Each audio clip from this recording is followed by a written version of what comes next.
I became this sober vet. Don't live, don't live, don't live wild.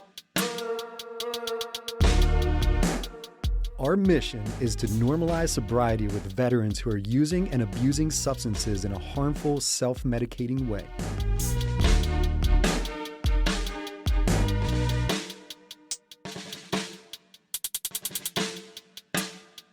Welcome, world. I am Joe Urick, your host, and I will be flying solo today. Dr. T reached out and she is a little under the weather, so we're wishing her happiness and health, and hopefully she bounces back real quick. So I want to jump right into something I was going to ask Dr. T, but I found this in an article. What's the single most important thing veterans should know about how trauma and addiction interact? So I found out that trauma and addiction feed each other in a cycle. Trauma drives the urge to numb out with substances, and substance use prevents true healing from the trauma. When a veteran uses alcohol or drugs to escape memories, stress, or pain, it gives temporary relief, but actually reinforces the trauma over time. The brain never gets a chance to process and recover, and the guilt, shame, or consequences of substance use often deepen the wounds. Breaking free starts with recognizing that addiction isn't about weakness. It's often a survival response to unhealed trauma. That is deep. That is something I hope all of our listeners resonate with and just think on that, because that hit me when I read it.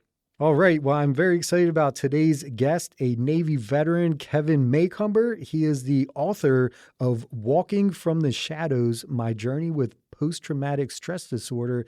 And he also recently spoke at the VFW convention in Gettysburg. So welcome, Kevin. How are you? Hey, good afternoon, Joe. Thanks for having me. Yeah, absolutely. Thanks for coming on. So how did that go at the VFW convention? It goes as expected. I could talk about sort of where you can find help and get support. I don't know if VFW is really on the backside the best organization for that. I don't mean that as a slight. I think what the VFW does, which is simply fantastic, is they're a great lobbying force in Washington, D.C. on behalf of veterans and getting them the resources they need to get whole. And they're also very good with setting up veteran service officers. So if you are a disabled veteran or if you have an issue, they can work with you to get you in. Like most pre-9/11 organizations, they were sort of set up on a different premise. They were set up on a premise of, by setting up posts and their structure to be focused on camaraderie. Whereas I think the more contemporary organizations post 9/11 are set up to be more of a support based organization. They don't have all that physical infrastructure and they have their own roles.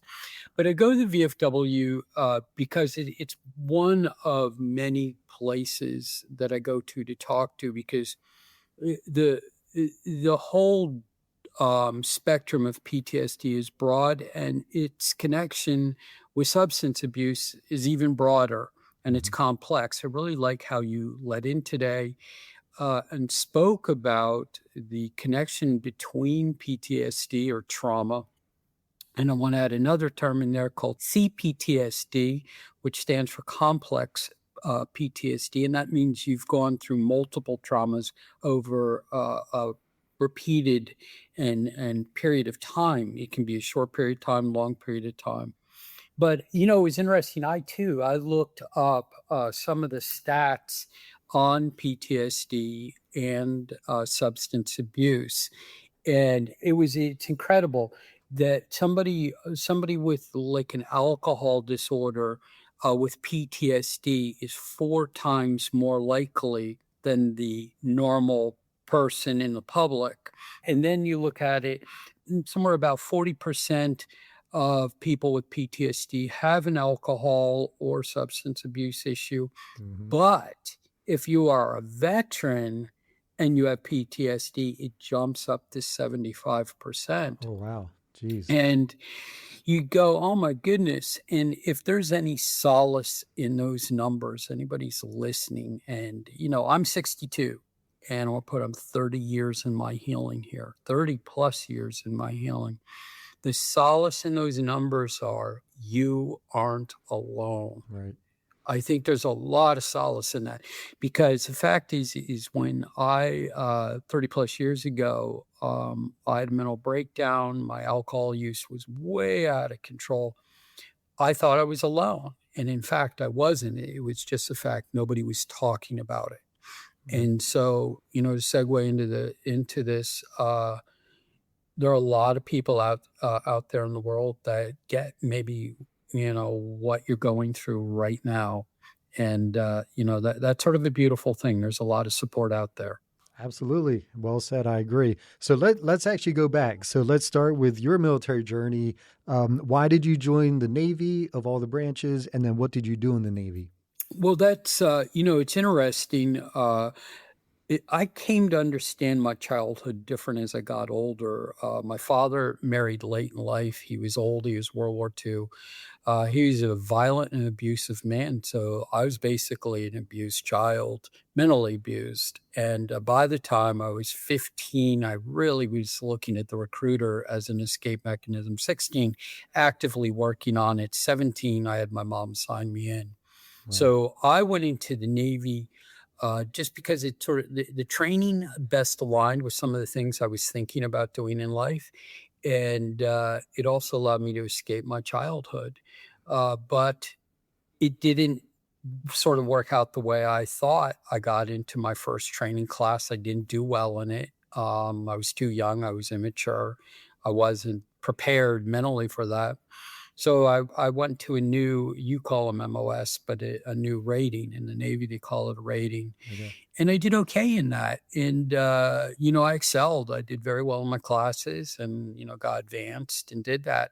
But I also found myself being shipped over to the Middle East fairly quickly. So by the time I was 19, I was already in the Middle East. And we were a unique patrol boat within the Navy, and we had multiple responsibilities. We weren't the typical Navy ship that just sits way out there in the middle of the ocean and sort of monitors things. We were very close inland. We were responsible for dropping off and picking up various types of personnel. Okay. We were gunfire support, and it was a very sketchy time. I was over there in the very early 80s, and I was in the Beirut theater, and that's when they blew up the barracks. That's before most people's time. That's now what, 42 years ago. And I'd say we were a little bit naive then, but we weren't naive enough to realize that we were at risk all the time. It was a very sketchy and dangerous place we were in. So that didn't help. And so my layers of PTSD kept on building. I was then in an accident, pretty severe accident. And to this day, they still can't figure out what's going on with my brain. It's a mixture between neuropsych issues, TBI, and PTSD, where my brain is it doesn't cooperate the way I'd like it to. Mm. And so I went through that. And then when I got out of the service, I went on to college, but then I had yet another very serious trauma that happened in my life. And it cleaned my clock. And by the time I was 30, that's when I had mental breakdown. I attempted my first suicide. But, in line with what, your podcast is about, alcohol had become my best friend. It was the only thing that was bringing me relief at the time. Now, do you think you were using it at the time just as a numbing thing? Was it more familiar with you? And while you were drinking, did you ever think about like your dad and his effect with alcohol on you? And did your dad have an effect with alcohol, or was he just a grumpy WW2 vet? He's just a miserable WW2 vet. By that point, by the time, there were 2 periods of drinking, and I think the drivers were different. I think post-high school and then military use was really my second phase of drinking. I started drinking at 12 years old. Oh, wow. And by the time I was 13, 14, I was drinking quite a bit. And you got to remember back in the day, you're talking the 1970s. drinking age was 18. Everybody had an older brother or sister. If you didn't, your friend had an older brother or sister. It was so easy to get alcohol. Mm. And, we used to have keg parties, barn parties all the time. But, I was actively drinking as a teenager. That was to escape the mental abuse in my house. And then when I got shifted in my military, sort of a second phase of drinking, everybody was drinking. It was just what people did. And, between Friday, Saturday, or if you were in port, if you're out to sea, that's what you did. You drank, and it was pretty cheap. I remember on base that you could get a beer, and yeah, you could. I would have been about 18, 19 years old. A beer on base was a quarter, Really? Wow. and a pitcher was $3, and a mixed drink was 50 or 75 cents. Ooh, man, that is cheap. It was really cheap. And so here you are. I mean, you think of how counterproductive, this is that the military is subsidizing drinking to their people. And it was so damn cheap. And so we did that, but we were having fun though. We were letting her, we're going to say let her hair down. We didn't have any hair, but we were just having a good time. And I would argue that the good time was so great. We took advantage of it. Mm-hmm. And then as I shifted into my actual duty, when I shifted from schooling, then you shifted, when you're out at sea, you drink and you go into the port. And then of course, that's when the binge drinking kicks in. You hear about the sailors. It's very true. Mm-hmm. And, whenever you could, you would drink, and that's just what you did, You did that. I think part of it was, to numb the fear that you had from where you were. It was to just relax and let loose. And then, I think at that point with a number of guys, it was, they actually had a true problem at that point. They were drinking. I know there was drinking. It's legal on Navy ships to drink. But I know we were drinking on our ship. I wasn't. But they were making something called bilge wine. And I don't know if you've ever heard about this, but you would get these Welch's grape bricks. They're about that big.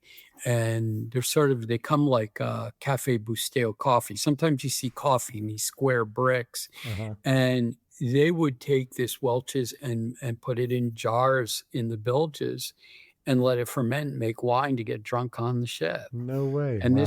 we're talking, this is early 80s, of course, nobody knew what was going on. And it was sort of fun in the sense because it was just so over the top. I was so young too. Is this the lower enlisted guys doing this, like E4s and below? Okay, yeah, I figured. Okay. Yeah. And so, and it was mostly guys that were what we call snipes. And snipes are those that have all the ratings that work predominantly in engine rooms. Those would be your mechanical, boiler, and electrical type guys who are running the ship systems. And that was that. And it was a different world. I remember going in and I was so young. I was 19, and some of these guys were an old 23, 24. They'd been in a while, Mm-hmm. a couple busted, I mean, this was the old Navy. And it'd be funny if you hear the older Navy guys go, oh my God, I remember that, but it was just another layer of inappropriate drinking. And then I really didn't slow down my drinking probably until about college. So I got out of the Navy, 23, went on to college. I started slowing enough. I mean, I was still drinking. Don't know if it was in appropriate amounts. Probably not, just because I was going to school and I was so tired. I didn't have time to drink. But once I got out of college and about my breakdown period, then it picked up, and then I was drinking to numb myself. So I watched it. It evolved. It had a different life, and it was suiting different purposes at different times. Right. So at this point now, have you started a family, or you're living on your own? It's post college, and then are you using what you went to college for, whatever your degree is in? Well, I would my life dramatically changed after I had a breakdown. I really had a wake-up call, and a good one. And at that time, I found my faith. It was in South Carolina. And, I started slowing things down. I started becoming more self-reflective. My career started kicking in a little bit, well enough. And, I started coming to terms with a lot of the trauma and the very bad situations I'd been through as a younger man. I was starting to come to terms with them. And I made the connection, and it's obvious to somebody who doesn't have an alcohol issue, but I started making connections. This isn't working. These two things aren't working together. And I'll never forget, there was this really old Baptist minister, and his name was Red. I forget never have remembered his last name, but I met him. He's at least 80 years old. And he looked at me and he said, "Kevin, I have thoughts on this matter." And the guy had thoughts on everything, of course, being 80 years old. And he said one of the most profound things. He said, "Kevin, are you better off with it, or are you better off without it?" Wow. Right. Right. And that moment really started getting me to think. And while I would continue drinking forward, it was more than acceptable. It was pretty low level. Might have a drink periodically. And, it's been a couple decades ago, I just said, what the hell, this is doing nothing for me. And I just stopped. So, I view myself, and I think there's a lot of people like me. I was non-alcoholic, but I was absolutely a borderline alcoholic. I don't know what would have been that step to take me from where I was using alcohol in the wrong way to taking me to where it got the full grip on me. I never had that full grip. And I think there's so many misconceptions, because I talk to a lot of people who are like me, drinking to soothe themselves. "Oh, I don't have a drinking problem." And like in the back of my head, "Oh, yes, you do, because I did." And I was doing that. And I think that's one of the problems we face with substances is we have categorized it to either you are not an alcoholic or you are an alcoholic, but that isn't the reality. There's a long spectrum between those two worlds there, that there's a lot of inappropriate ground for you to cover. And I covered quite a number of those things, as I was sharing earlier. And I came to terms with that. And it's like, you can't be sort of drinking sometimes and I just turned it off. I said, enough. And, I speak to that. And I do. I go back to what Red says a lot when I'm speaking, particularly younger men. Most of the guys I speak to, some women, but mostly guys, are Afghanistan, Iraq period. And I said, are you better off with it, or are you better off without it? I don't care what it is, what the substance is that you are abusing, because it's more than alcohol. It can be drugs. It can be pot. It can be food. It can be sex. Right. I mean, addiction is addiction. And my addiction, and people don't necessarily understand that one of my really bad addiction was pain. I left myself suffer in pain. Don't know why I was doing it for so many years. And that took a great deal of work to break free from that, not to be shamed, not to be sad, not to feel destroyed, and to just, try to find some sense in life and begin the process of turning around. Attention veteran entrepreneurs, we've got a special announcement just for you. Marathon Business Advisory Services is proud to present a unique opportunity, a J-Dog franchise, veteran-owned and ready for its next chapter. Whether you're looking to own your first business or grow through acquisition, this could be the perfect fit. And the best part, it's completely confidential, with no cost and no obligation to explore the opportunity. Just reach out to Jay Calandra at j.calandra@marathonbas.com to learn more. Support veteran success. Build your future. Let Marathon guide the way. You covered quite a journey in your spread here. So a question for you is, when you first quit drinking, or at least dialed it back to the point where it was very sporadic, were you leaning heavy on your religion? Were you leaning on a support group, a spouse? Like what would you do on days that were tough and you had to just deal with your feelings? What was kind of your support then? Well, the thing is, my faith inspired me to look at life differently, but it wasn't dictating me to stop drinking. I know within some denominations you shouldn't drink or smoke. It was more me coming to reality. This is just not good for me. And and I started understanding how much damage had been done with me with my PTSD. And it may have just been simply an intellectual decision. I've got brain issues. I'm a very smart guy. I didn't find out actually how smart I was until I was 61 years old, and I found out I had an IQ of 123. Okay. But when I took my neuropsych exam, my processing portions of that exam, I failed. So here's a guy capable of doing calculus, though I couldn't do basic mathematical questions quickly without my brain turning off. And I made that intellectual decision, say, this is hurting you.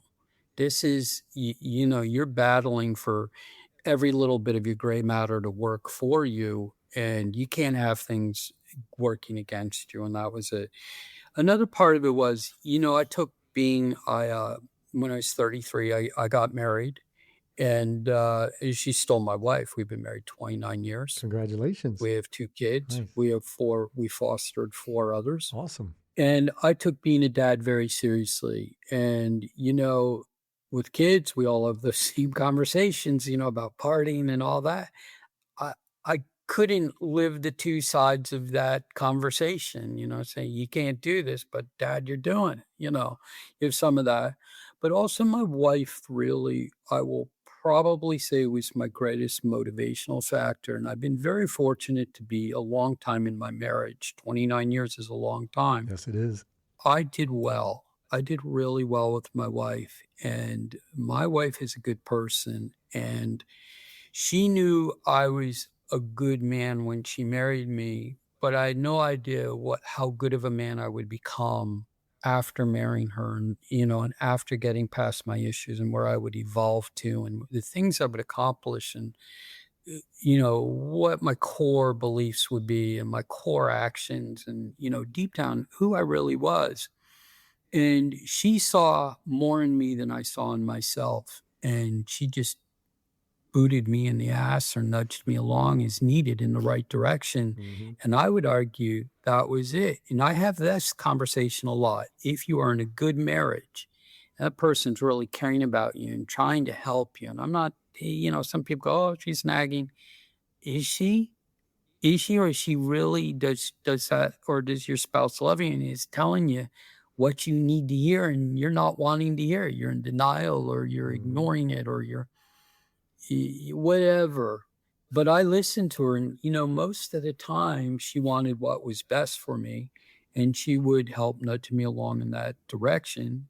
And I took her counsel, and I'm really glad I did, because nearly everything she told me to do, I did, and it worked well for me overall. Nice, nice. You're a very smart man in that sense, and I could relate. I haven't been married as long as you, but I do have a wife that definitely has my best interests in mind. She's the one that motivated me to quit drinking. And yeah, back then, How long have you been sober? just over 3 years. Congratulations, sir. Thank you, sir. Appreciate it. But yeah, back when I was drinking, I would view her as nagging, as like, geez, like she won't let up on this. What is going on? But that's because when I would drink, my ego, boom, was forefront, and my ego is my biggest enemy. So now that I'm sober and I'm still battling my ego, but it's not in the forefront anymore, it's back here. So when my wife brings something up, I just shifted my perspective, and instead of viewing it as nagging, I see that, man, like she is right. I need to humble myself. Let's at least try what she says. And she's right. I know she'll listen to this, but she is right like 99.9% of the time. And it's out of love. Like, just like you, I found a very good woman. She's an amazing mom.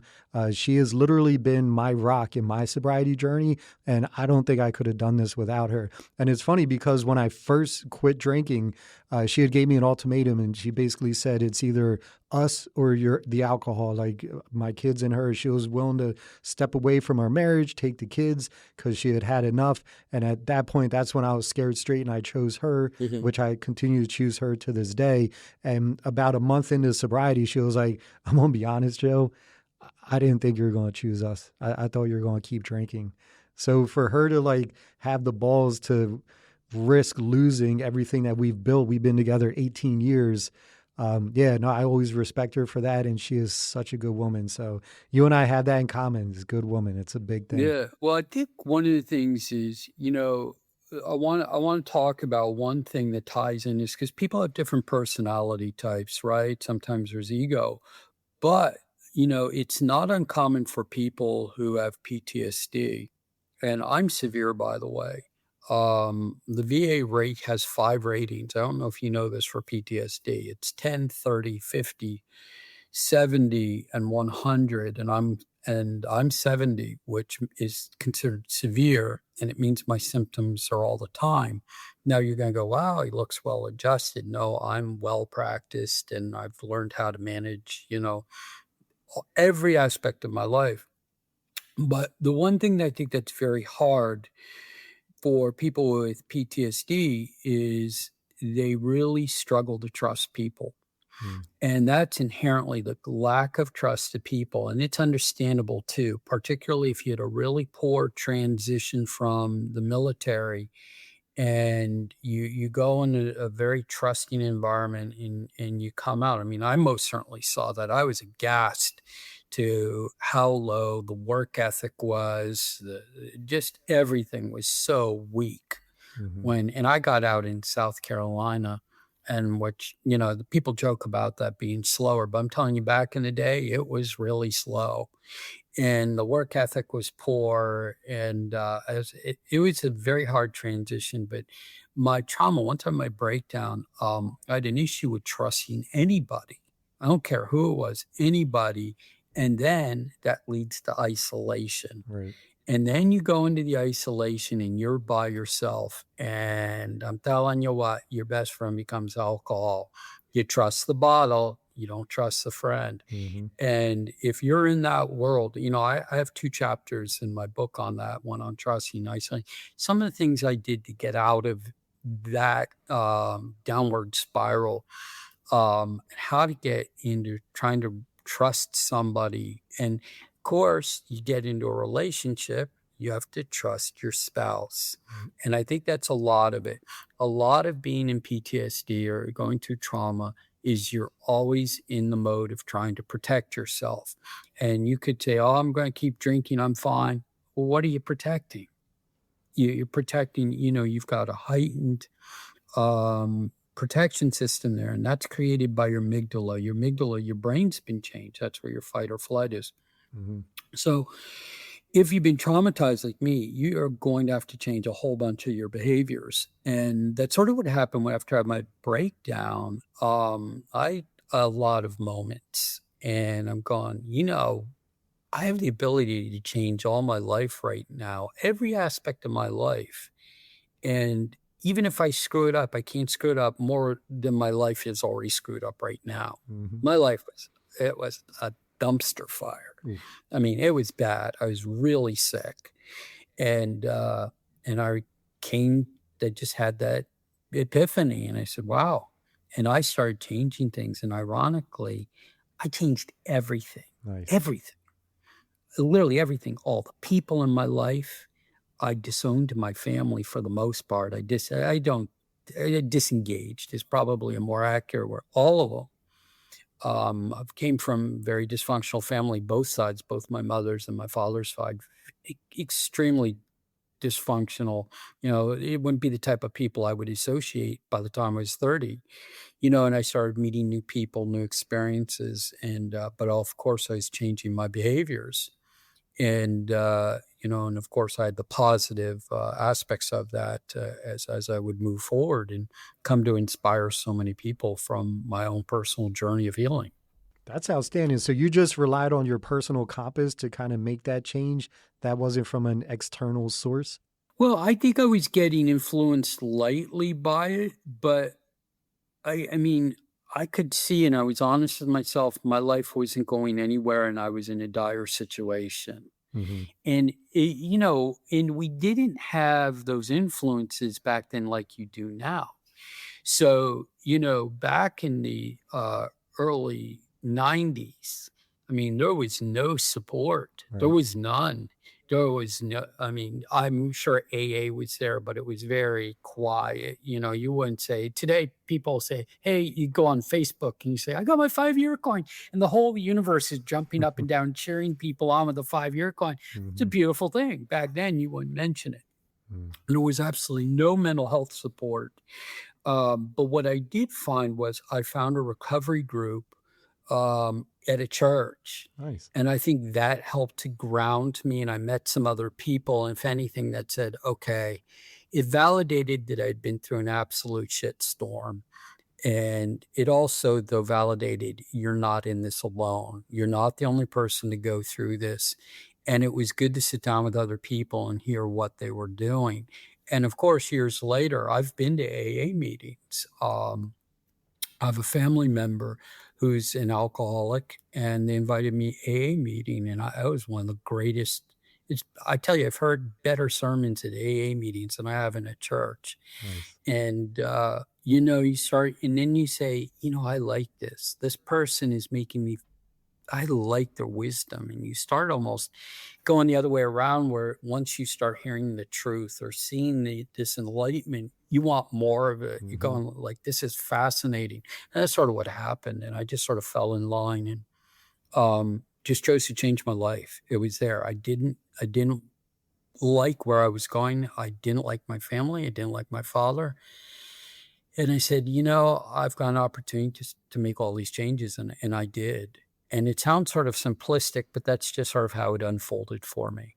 Outstanding. Very good to hear. So, can you tell me at what point you decided to write a book and how that kind of transpired? Yeah, that was totally by mistake. So, so I have been involved with veteran advocacy, particularly PTSD, for at least 20 years. I was out there talking about it long before it was cool. Now you see it everywhere. I was out there. I put myself on the line, and I did a lot with fundraising and helping charities and organizations for about 20 years. And I'm a fairly eloquent speaker. As an executive, I was a field sales engineer. So, I was used to talking to lots of people at a very high level and succinctly. I would tell people my story, and they said, wow, that's absolutely incredible. I can't believe that. And so what had transpired was, I told you earlier, there was no support back in the day. And I just started writing. We call it journaling now, but I Hmm. was just jotting down thoughts, trying to get the craziness out of my head. And I did it actually for 15 years, on and off for 15 years. 5 years ago, we moved to Pennsylvania, and I found the box. It was over a box of notes that I found. And I found it, and a couple years ago, I saw it again.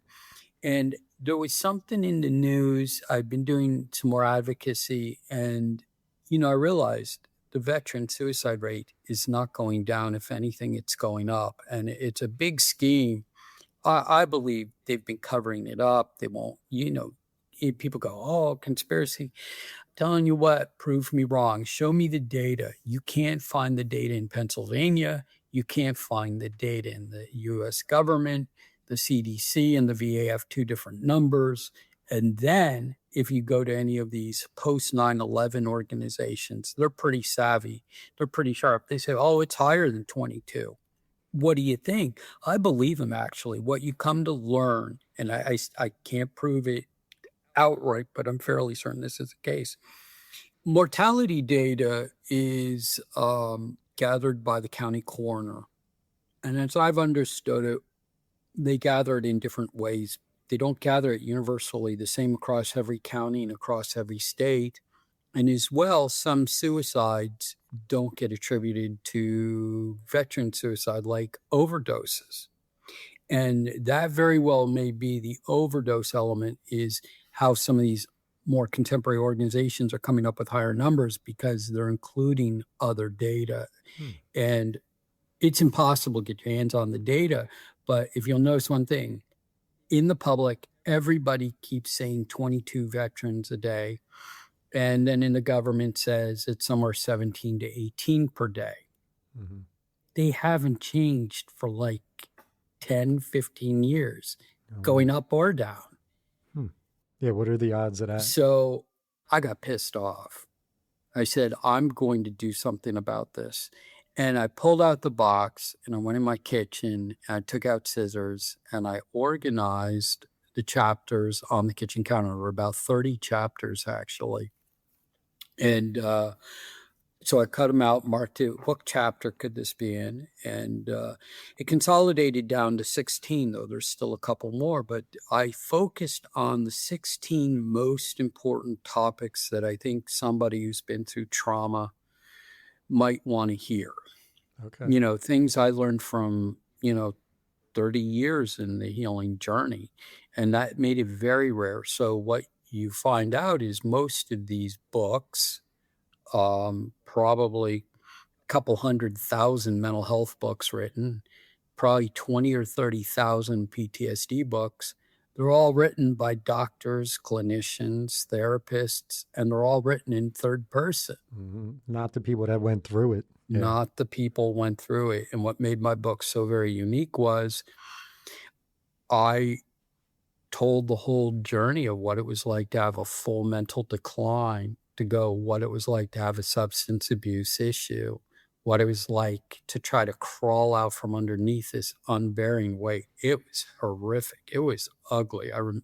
I still remember how much pain and agony I was in at that low point, and then crawling out and then turning your life around. And I documented all those different steps. I wasn't, some famous writer, right, going, hey, this is how you have a great life. Mm-hmm. I really went in. And I launched the book in February, self-published. Nobody's going to publish it today. It's impossible. I'm going to get pushback on that. But 11,000 books are uploaded every day to Amazon Kindle. Wow. Every day. Jeez. And so I knew I had the odds against me, but I knew I had a very unique story. And so I just got on and I said, okay, we've got to do something here because the veteran suicide rate isn't going down and it's probably going up.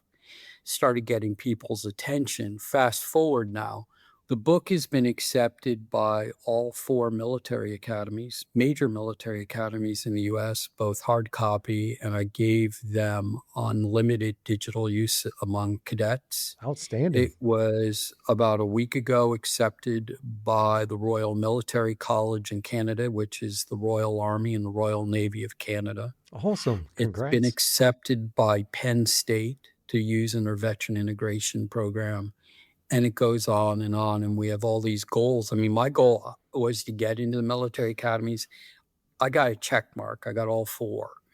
One of my goals is to give a free book to every county library in Pennsylvania. That's the first goal, and then eventually every one.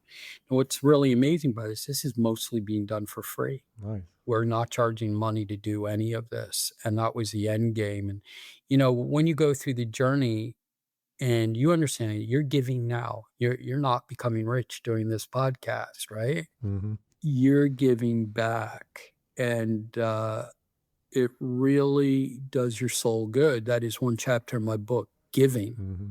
about how you use the ability to give and help others will in turn help heal you. And that's sort of the premise of AA and a lot of organizations.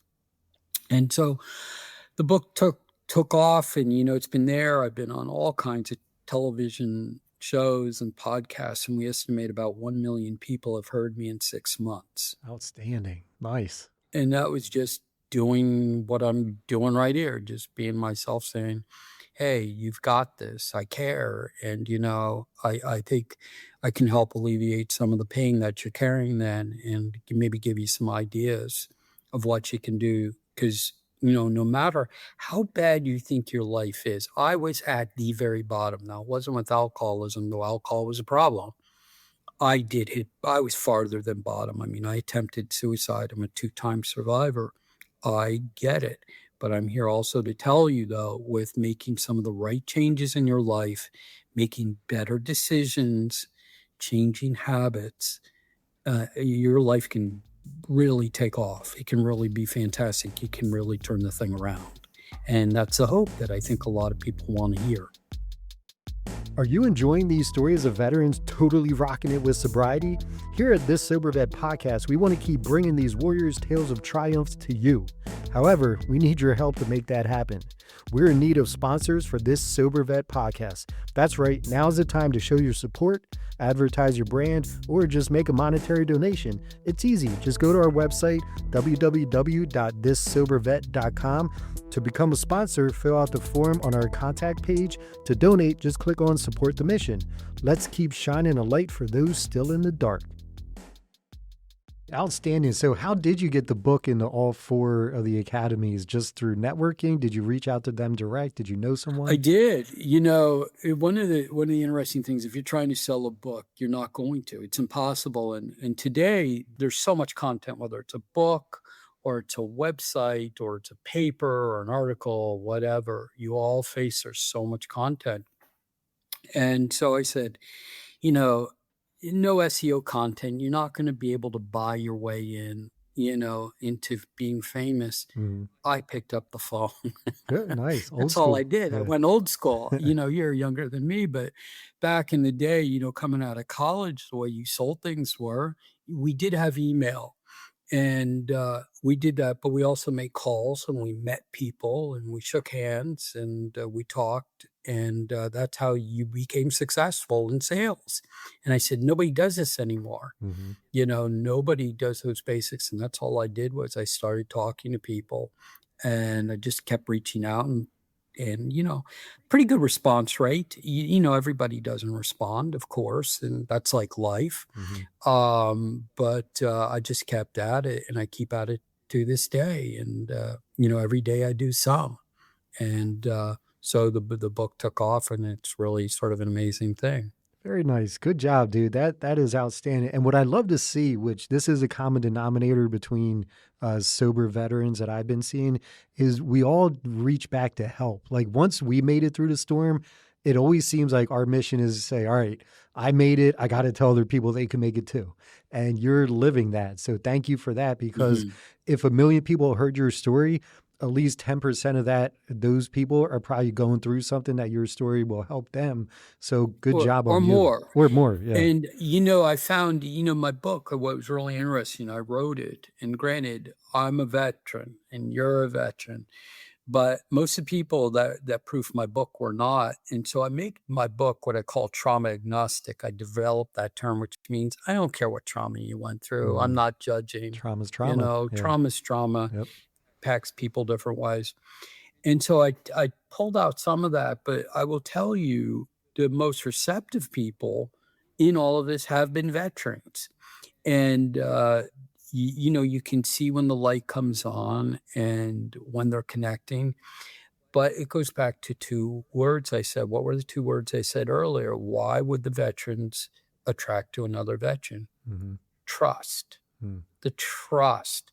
And that's been part of, my message out there, what we need to do to reduce the veteran suicide. But the ability to talk to another veteran and you intimately establish rapport and you understand what's going on.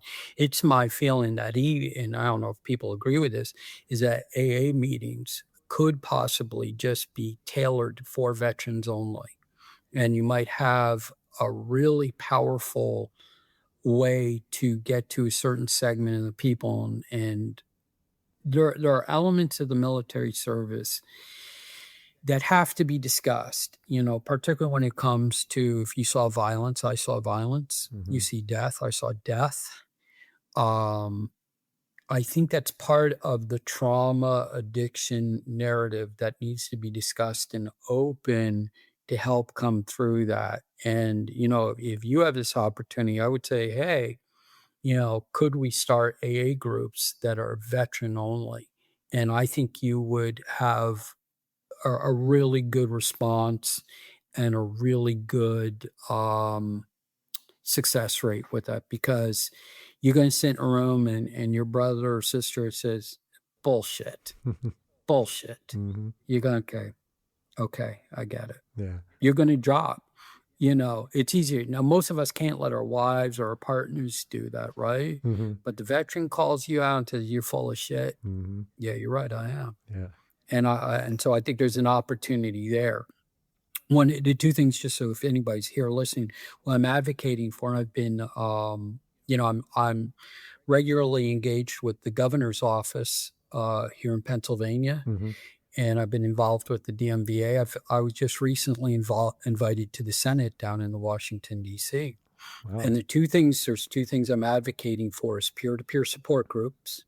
Hey, why I'm pushing on that. And the Mhm. other one is to find veterans who are interested, willing, and able to go into the mental health field and focus on trauma. And in return, that we pay for their education. Oh, wow. Okay. And they're willing to go take care of brother and commit a time. And that's part of what I'm, really pushing on with Penn State. Mhm. I haven't progressed with it, but that's where I'm going with it. And to try to get funding and see what can we do to get veterans helping veterans. And it doesn't matter whether it's trauma, it doesn't matter if it's addiction, whether it's drugs or alcohol, what the problem is. I think veterans helping veterans will do that. And that goes back to your point. Yeah. Why do we go back to that? Because, I saw friends from Beirut and I'm as close to them now as I've ever been. And some of my Beirut friends I'm closer to than I ever was any family member Mhm. Right. by far. They were my family, right? Mhm. And so we all embrace, that motto, I am my brother's keeper. And from the time we take that oath to the time we start, bonding in our service, we never let go of that. And, I'm 62. It really is a miraculous thing here. I'm very involved with Beirut Veterans of America. And the way that we just care for each other in a brotherly love kind of way is just really 62 years old, 40 plus years out, and you're still caring for that person as a human being Mhm. to the extent it's unmatched. People who have never served do not understand that. They think they do. They don't. No. Maybe you see that in the emergency responders, first responders, possibly, Mhm. but I've never seen anything come close to those who serve towards the front line and how bonded you are. You become blood. You really do. Yep. And I think we all go back going, hey, I'm my brother's keeper. I still have your back. I'm going to help you here. Mhm. Absolutely. And I think that's what happens. Yeah, that's huge, and you're a living testament that that doesn't go away. Mm. That's instilled in us, and thank you for everything you're doing. So, one thing I would like to ask is, if there's someone listening who is currently in that negative tornado of drinking trauma, drinking trauma, drinking trauma, Mhm. what is one or two pieces of advice that you could kind of give them to get them to snap out of it and to try what you did and follow that northern compass to get out of it? For sure. And I wish I knew this early on. And I talk about this a lot. If you have been traumatized, and even if it is the alcohol traumatizing you, what I didn't realize is within the PTSD, there's a spectrum. It goes from, sometimes, oh, it's just grief. Well, on the side where I am, my brain's been damaged. Okay. And my brain has been rewired. And when your brain is damaged and your brain is rewired, what transpires is that your brain tricks you. So just because your brain is saying it, it does not mean it's real. And I wish I freaking knew that as a young man. If somebody explained your brain could be damaged and tricking you. So it takes a great deal of work to understand what is real and what isn't real, and what can I control and what can't I control. And I'm sure that sounds very familiar to a certain thing we say at AA meetings, right? What can and can't control. And that's why they're doing it. I don't think they didn't understand. It's missing the part what's real and isn't real. If you are a veteran, your brain is rewired. So you've got to come in. It takes time, practice, and patience to teach your brain that thought in my head is not real. I'm not buying that. I do not accept that. And that early on is where faith is, you know. Faith came into my life, but also other things. This is not real. The other thing that I, particularly if you're really hurting, when I was at my very bottom, I freaking hurt. I mean, like it might have had two guys just beating on me for a day.